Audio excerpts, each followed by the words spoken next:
이 시간에 사도신경으로 우리의 신앙 고백하겠습니다.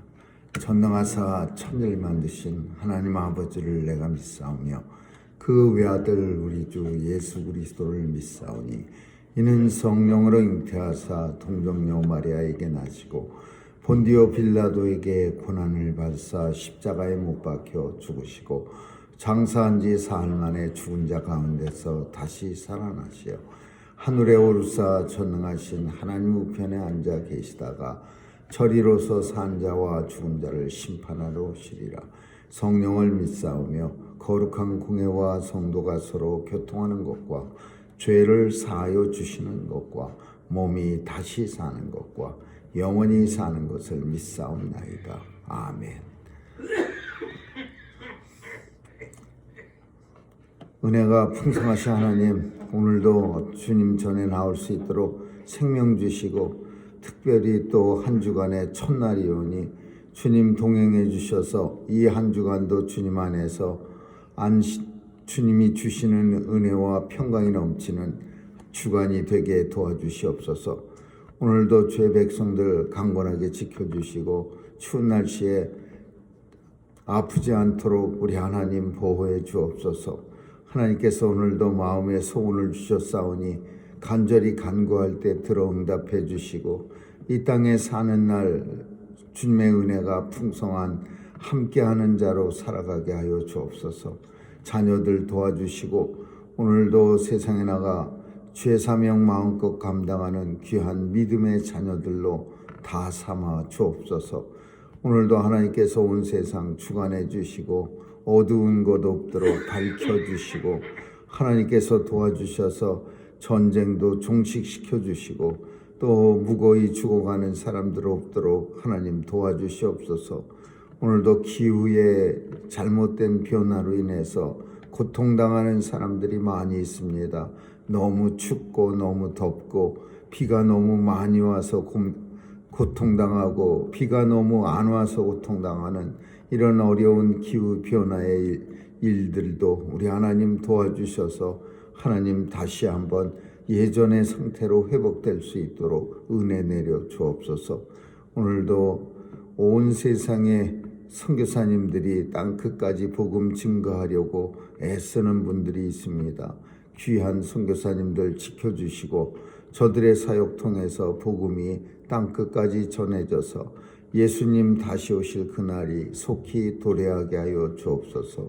특별히 미국 땅을 축복해 주셔서 다시 한번 하나님을 경외하는 참으로 하나님 앞에 신실한 그런 위종자들이 많이 나타나서 미국 땅을 다시 한번 온 세계를 위하여 복음을 전하는 귀한 나라로 세워 주옵소서.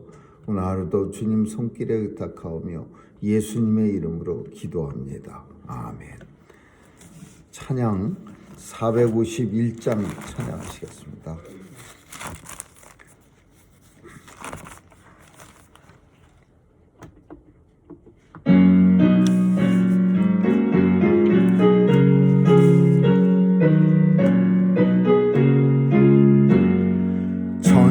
전능하신 여호와여 나는 순례자이니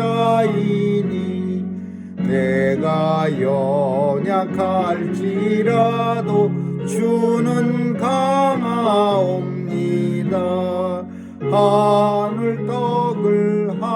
하늘떡을 먹여주시옵소서.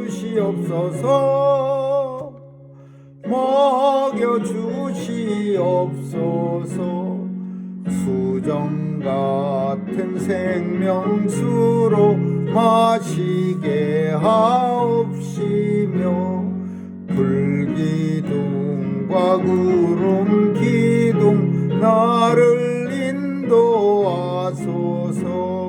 나의 주여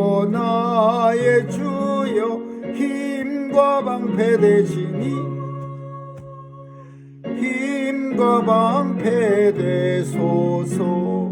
요단강을 건널 때에 겁이 없게 하시고 저기 배는 가나안 땅 편히 있게 하소서.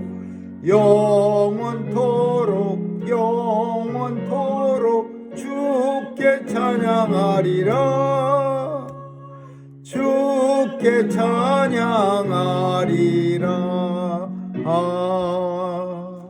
아멘.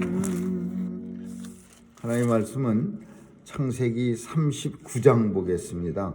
창세기 39장 1절에서 9절까지 한 줄씩 교대로 읽습니다.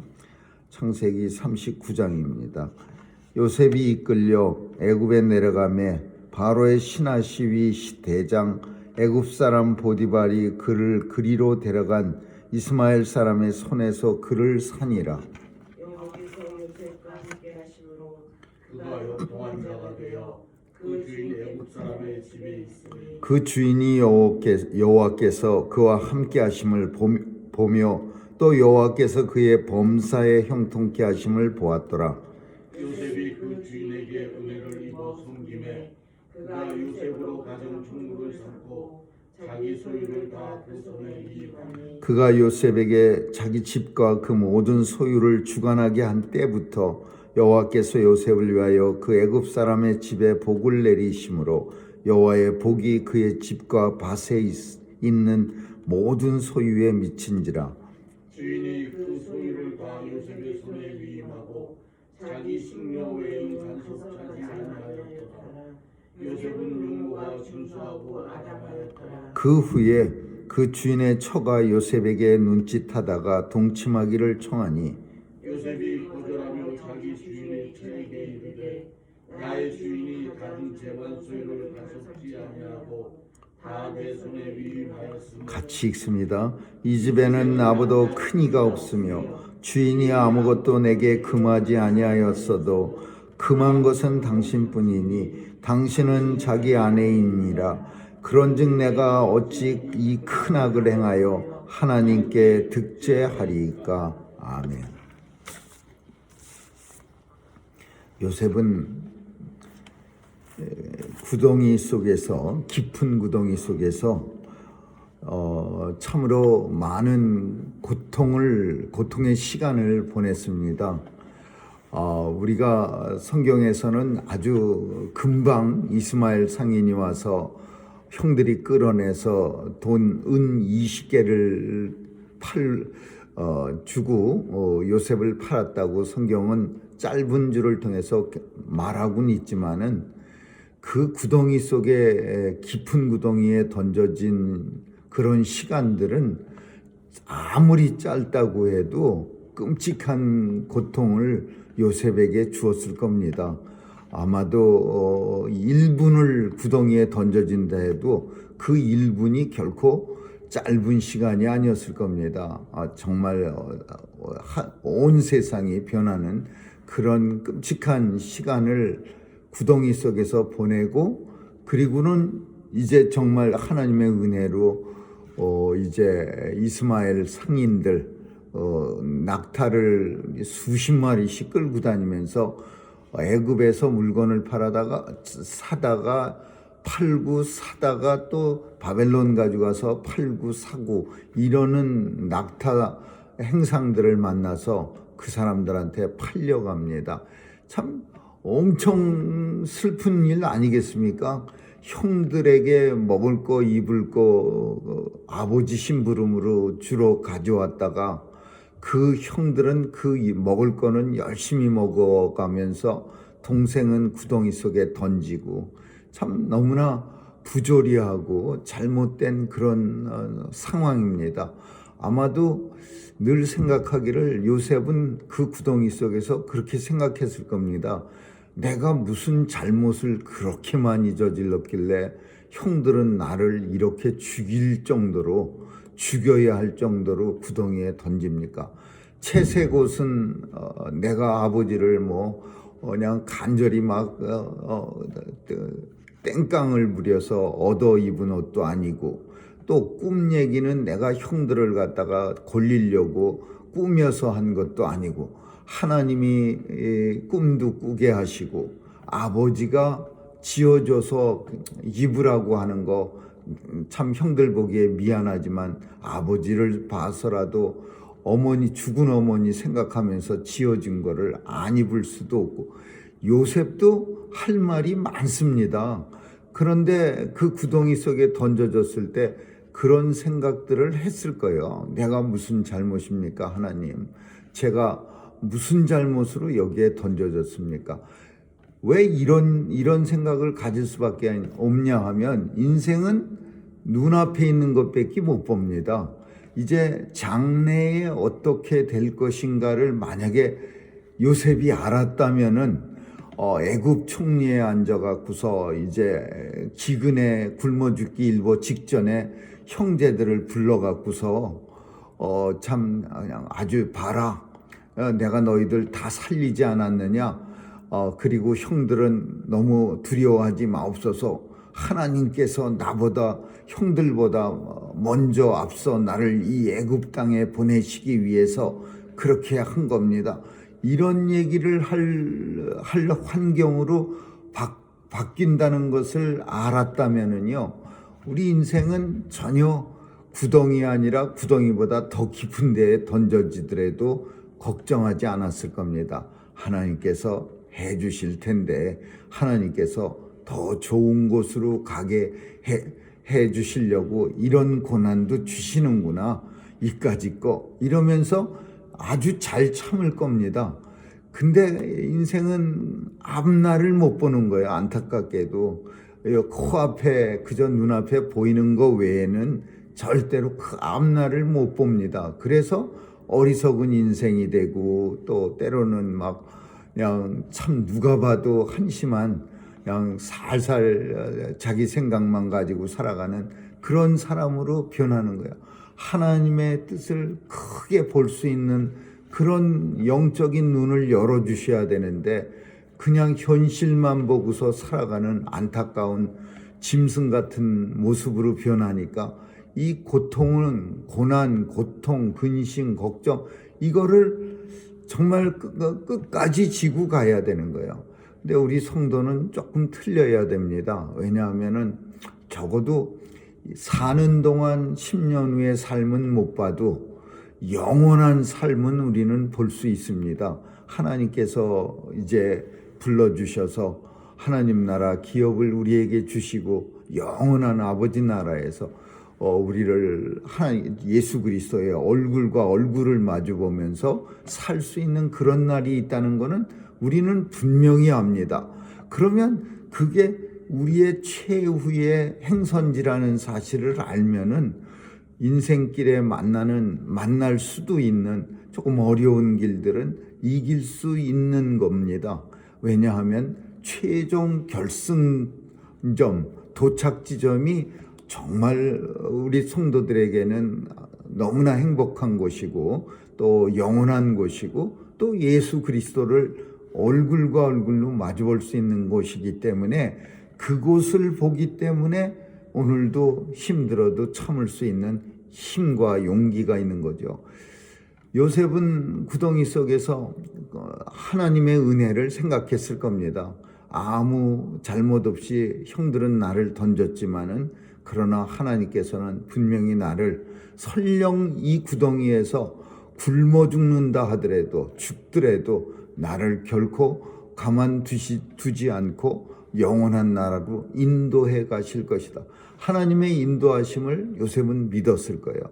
그리고 얼마 되지 않아서 이제 형들이 밧줄을 내려보내서 요셉을 끌어올려 갖고서는, 그리고는 이제 이스마엘 상인한테, 미디안 상인이나 이스마엘 상인, 성경의 두 종류로 다 같은 사람들입니다. 팔립니다.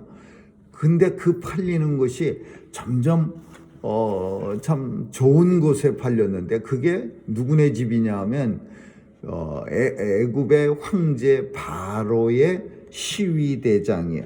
이게 누구냐 하면, 시위대장은 경호실장, 대통령 경호실장쯤 되는 사람입니다. 그러니까 엄청난 권력을 가진 사람이죠. 시위대장, 경호실장. 그러니까 이런 어마어마한 집에 요셉이 팔린 겁니다. 그러니까 요셉이 이제 여기서부터 뭔가 좋아질 기미가 암시를 해주는 거예요. 우리에게 요셉이 이제 고난은 다 지나가고 굉장한 일만 남았다. 여호와께서 요셉과 함께함으로 형통한 자가 돼요. 그러니까 이거를 형통해졌다. 노예에서 노예로 팔렸다가 시위대장 보디발의 집에 팔려가서 이제 형통한 사람이 됐다. 그 시위대장 눈에 쏙 들었습니다.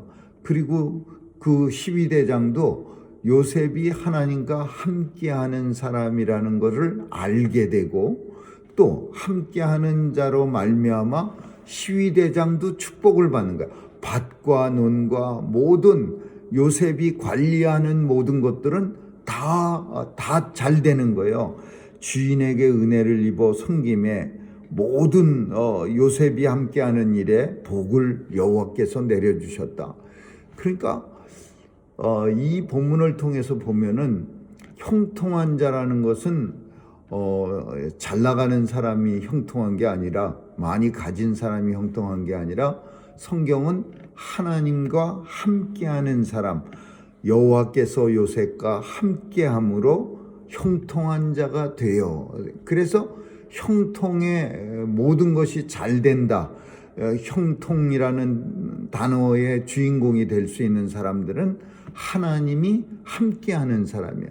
근데 우리는 종종 하나님이 함께하지 않아도 잘된 사람을 가리켜서 형통한 사람이라고 잘못 표현하기도 합니다. 그러나 분명한 것은 형통의 정의는 성경이 내리는 정의는 하나님이 함께하는 자. 설령 그가 조금 형편없다 하더라도 설령 그가 많이 초라해 보인다 하더라도 하나님과 함께하는 자라면 그는 형통한 자예요. 그러니까 이 형통한 사람은 이 요셉 같은 형통한 사람은 자신도 잘 될 뿐 아니라 다른 사람 요셉을 만나는 요셉과 함께 생활하는 이 시위대장 보디발도 잘 되고 보디발이 갖고 있는 재산도 막 그냥 하나님이 복을 주셔서 뭐 밭에 있는 씨 하나만 뿌리면은 한 포기가 나오는 게 아니라 막 곁줄기를 내가 구서 그냥 한 번에 몇 배를 거두어 드리고 그러니까 신이 나는 거죠. 이 보디발도 요셉한테 뭘 일만 맡겼다 그러면은 그냥 풍성한 수익이 몇 배로 증가하고 또 그냥 모든 일이 잘 돌아가고 하나님이 함께 하심을 보았다라는 거예요. 그래서 보디발도 요셉이 하나님과 함께 하시는 것을 보고 하나님과 함께 하는 것을 누군가가 본다는 거는요 굉장한 이건 은혜가 됩니다. 저 사람이 하나님과 함께 하는구나. 이거를 보디발이 확신을 하는 거예요. 요셉은 하나님과 함께 하는 사람이구나. 그러면 보디발이 요셉을 감히 함부로 할 수도 없을 뿐더러 귀하게 여기는 거죠. 그래서 이 귀하게 요셉을 여겨서 자기 집안의 모든 거를 갖다가 다 맡깁니다. 이런 직책을 성경은 가정총무라고 말해요. 총무가 회사에서도 총무부장 그러면은 모든 살림살이를 다 하는 회사가 천장에 지붕이 새면은 업주를 불러들이는 것도 총무부장이 해야 되고 돈 지불하는 거 물론 관리하는 사람도 있겠지만은 모든 회사를 관리하는 사람은 총무부장이에요. 근데 그 직책과 가정총무라는 건 똑같은 거예요. 집안에 종을 갖다가 50명 정원을 채우는 일, 또 밭에 나가서 이쪽 밭은 20명 보내고 저쪽 밭에는 30명 보내고 이런 모든 일을 이 가정총무가 다 하는 거예요. 그러니까 히브리 촌사람이 저 가나안 아주 그냥 진짜 험한 데서 살다가 이 애국 시위대장 집에 가정총무가 됐다는 거는요. 이건 누가 봐도 어마무시하게 출세했다. 이렇게 말할 수 있는 거예요. 형통하다라는 말을 충분히 붙일 수 있는 그런 위치가 된 거죠. 그래, 아마 요셉도 그렇게 생각했을 거예요. 요쯤 상황에서 하나님이 나를 갖다가 참 그 구덩이에 형들의 손에 의해 던지신 이유가 바로 이 자리에 서게 하시려고 세워주셨네. 아이고, 하나님 너무나 감사합니다. 저를 이렇게 형통케 해 주셔서 감사합니다. 아마 여기까지만 하면 스토리가 딱 좋은데, 하나님이 형통케 한 사람들에게는 자기가 세상이 형통케 한 사람은 그냥 쭉 나가는데, 종종 하나님이 형통케 한 사람들은 하나님이 이상하게 시험을 합니다. 그 욥이라고 하는 사람은 이 요셉과 비교가 안 될 만큼 동방에서 제일 큰 자였어요. 근데 시험을 통해서 아주 그냥 풍지박산이 나죠. 뭐 자녀들 죽고 가진 재산 다 잃고 엄청나게 고생합니다. 근데 마찬가지로 여기까지만 하면 참 좋은데, 이 하나님의 힘으로 은혜로 형통한 사람들한테는 꼭 무슨 일이 닥치느냐 하면 사탄의 시험이 닥치는 거예요. 이 사탄의 시험의 뜻은 뭐냐? 잘 되게 하니까 하나님을 섬긴다고 아주 껍죽껍죽거리지, 만약에 내가 욥이 가진 재산 다 뺏어버리고 그리고 그냥 10명이나 되는 자녀도 다 치면 과연 욥이 하나님을 섬기시겠습니까? 사탄이 하나님한테 시험하기 전에 한 말이에요. 그러니까 하나님이 사탄한테 욥의 생명은 건드리지 말고 그럼 한번 시험만 해봐라. 결코 욥은 내게 영광 돌리는 일에서 떨어져 나가지 않을 거다. 그래서 결국은 시험을 허락하는 거예요. 그러면 그 시험을 통해서 죽어나는 거는 하나님 잘 섬긴 욥이 죽어나는 거죠. 힘든 일이 그냥 연거푸 그냥 가축이 다 뺏겼습니다. 또 그 소식하고서 가축은 또 만들면 돼 그러고 있는데 자녀가 다 죽었습니다. 이런 끔찍한 일들이 막 파도처럼 몰려오는 거예요. 욥의 삶 속에. 그 아내까지도 하나님 욕하고 죽어라 그런 아주 그냥 나쁜 욥을 갖다가 그냥 아내가 힘들면 위로를 해주면서 우리가 하나님을 잘 섬기다 이렇게 됐으니까 우리는 부끄러운 게 없습니다. 막 이렇게 위로를 해야 되는데, 그냥 지긋지긋한 저 맨날 그냥 입만 열면 하나님 그러더니 꼴 좋네, 막판에 꼴 좋네 막 이러면서 아내도 욥을 갖다가 엄청 욕합니다. 그래갖고 욥은 아마 다른 거 잊어버린 것보다 그게 제일 슬펐을 거예요. 그게 제일 인생에서 괴로웠을 겁니다. 아내한테까지도 내가 이런 말을 들어야 돼. 이게 하나님으로 인해서 형통한 사람들의 어떤 과정일 수도 있는 거예요. 욥도 마찬가지입니다. 이제 서서히 사탄은 마수의 손을 갖다가 이 욥에게 쓱 펼치는데, 그걸 누굴 통해서 하냐 하면 보디발의 아내입니다. 시위대장, 경호실장쯤 되면은 결혼도 그렇게 하지 좀 이상한 여자하고 결혼했을 것 같은 그런 느낌이 듭니다. 정상적인 여자는 아니야. 권력을 많이 잡거나 재산을 많이 가진 사람들은 이상한 여자들하고 결혼도 합니다. 그러니까 슬그머니 이 잘못된 여인이 본문 속에 뭐라고 표현하냐면 요셉은 용모가 준수하고 아담하였더라 이런 표현이 있어요. 이거 요셉 잘생겼다, 아주 그냥 참 아이돌같이 생겼다 그런 내용이에요. 준수하고 용모가 아담이라는 게 조그만 사이즈를 우리는 아담한 사이즈 이렇게 표현하는데, 원래의 의미는 균형 잡힌 모습을 아담하다 이렇게 표현해요.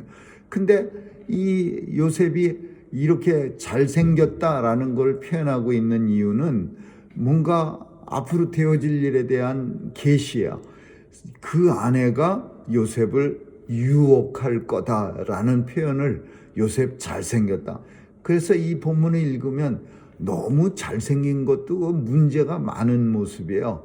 너무 못생긴 것도 뭐 그렇다고 하더라도 그냥 한국 사람들 맨날 뜯어 고치는데 그것도 문제라고 그 괴로움이라고 생각할는지 모르지만 너무 잘생긴 것도 문제는 될 수 있는 거죠.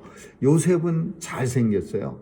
그러니까 이 보디발의 아내가 오늘 본문에 있는 것처럼 날마다 유혹을 하는 거예요. 주인 12대장이 경호실장이 얼마나 바쁩니까? 대통령 모시고 어디 돌아다니면은 맨날 자리 비우니까 이 보디발의 아내는요 시도 때도 없이 요셉을 갖다가 유혹하는 거야. 그래갖고 요셉이 읽지는 않았지만 그 다음 절 몇 줄을 보면 함께하지 않으려고 그냥 발버둥을 칩니다. 아무도 주인이 없는 날이면 일부러 밖에 나가서 서성이고 막 어떻게든지 잘못된 자리를 만들지 않으려고 애를 쓰는 거죠. 그래서 결국은 이 요셉은 나중에는 우리가 아는 내용이지만은 끔찍한 일을 당하게 되는 거죠. 이제 안 되겠으니까 이 보디발의 아내가 누명을 씌우는 거죠. 막 자기 뜻대로 안 되니까 남편한테 저 사람이 나한테 못된 짓을 하다가 내가 그냥 소리를 지르니까 옷도 벗어놓고 그냥 도망가고 뭐 얼마나 화가 나겠습니까? 보디발이 내가 저 사람 믿고 모든 걸 다 맡겨놨는데 저 사람은 하지 말라는 짓만 골라서 하는구나. 그래서 결국은 감옥에 들어갑니다. 감옥에서요 2년 살아요. 2년 하나님의 은혜로 2년을 감옥에 삽니다. 오늘 본문은 이상한 내용을 서로 겹쳐놨어요. 무슨 내용이냐? 요셉은 형통한 사람이 되었더라.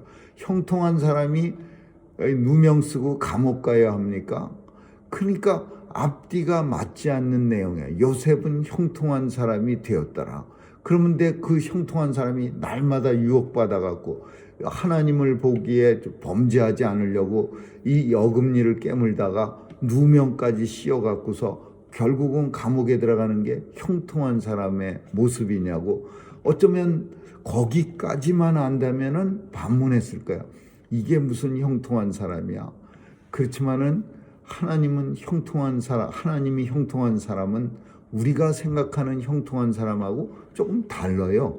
하나님 앞에 범죄하지 않으려고 애를 쓰고 하나님 앞에 어떻게 하든지 하나님 앞에 영광 돌려드리려고 애를 쓰는 하나님과 함께하는 자가 형통한 자예요.